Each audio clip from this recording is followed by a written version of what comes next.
What's up guys, welcome back to the channel and welcome to another winter driving tips video. Is this on?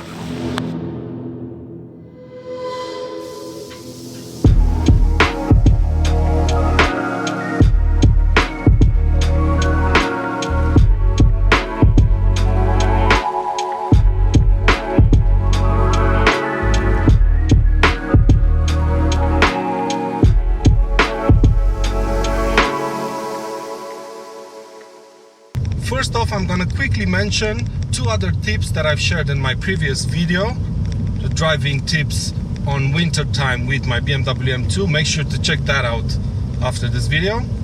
And the first one is to please properly clean your car before you hit the road. And the second one would be to please buy winter tires.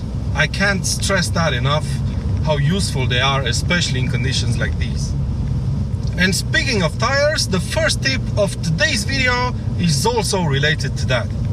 When buying winter tires, go for the narrowest tire size you can legally fit to your car. And the reason why you want to do that is because traction in the winter is achieved by cutting through the ice and snow. And with a wider tire, you're more likely to float on top of the surface instead of pushing through it. And this floating will result in a loss of traction. And that's less likely to happen if you fitted your car with narrower tires.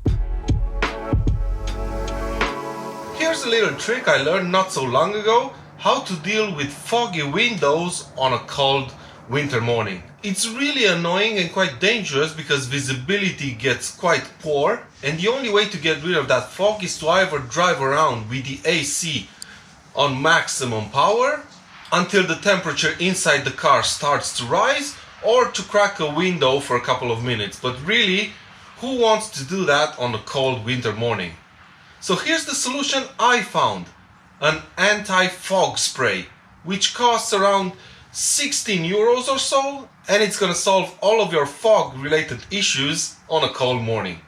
Let's jump inside so I can explain.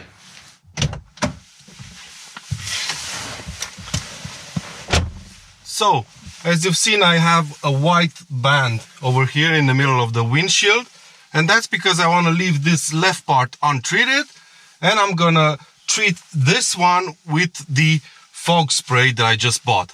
And in order to do that, you just need to spray a cloth with the solution, wipe the window down, and just let it dry out. And in order to demonstrate that it actually works, I have a thermos here with hot water, which I'm gonna get really close to the window with and see if the left part fogs up and the right one stays clear as daylight. Let's try it.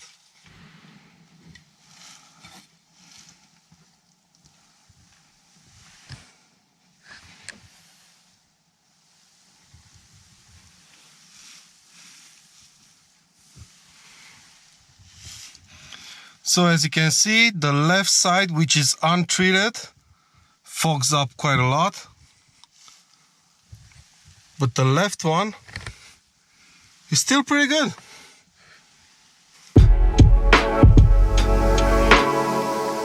If the road underneath you is slippery, you might want to try using higher gears than you usually do.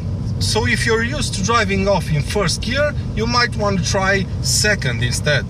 That's because when you're selecting a higher gear than usual, you're sending less torque to the wheels, and as a result, it's less likely that you'll get wheel spin. And that's even more useful the more powerful your car is. And as an extra tip, it's also a good idea to not use sport mode, especially in conditions like this.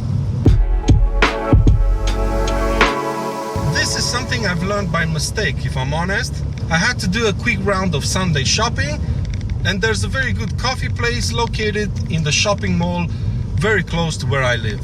So I cleaned the car as best as I could, I drove there, and I parked in the underground parking.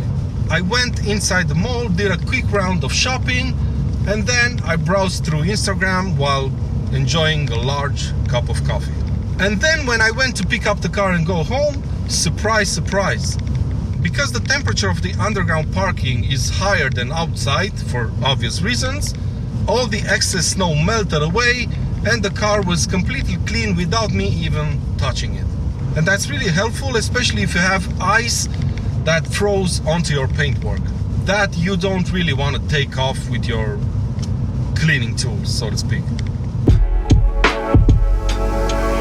Driving four-wheel drive or rear-wheel drive cars around town, B roads or highways is not really an issue.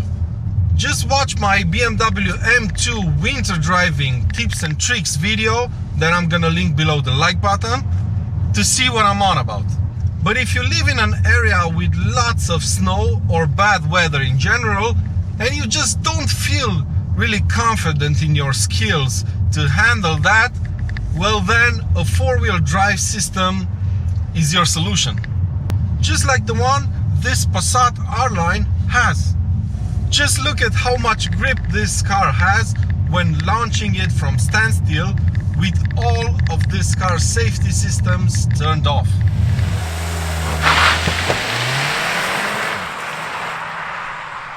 Four-wheel drive cars are better and safer in every way compared to front-wheel drive ones or rear-wheel driven cars. Four-wheel drive systems help you go up hills easier, they're gonna help you get unstuck faster, but please don't think you're a superhero and start driving like a dick just because you've got a four-wheel drive system underneath you. Because A, you look like an idiot, and B, the four-wheel drive system isn't gonna help you brake faster if you're driving at higher speeds. So here we are 2 days later because I forgot to film the outro. The snow is all gone and so is all the fun that came with that. But anyway, this has been it for today's video, my friends. Really hope you've enjoyed it. Please give it a thumbs up if you have, and make sure you're subscribed for plenty more videos to come. And until next time, take good care of yourselves, and I'll see you around.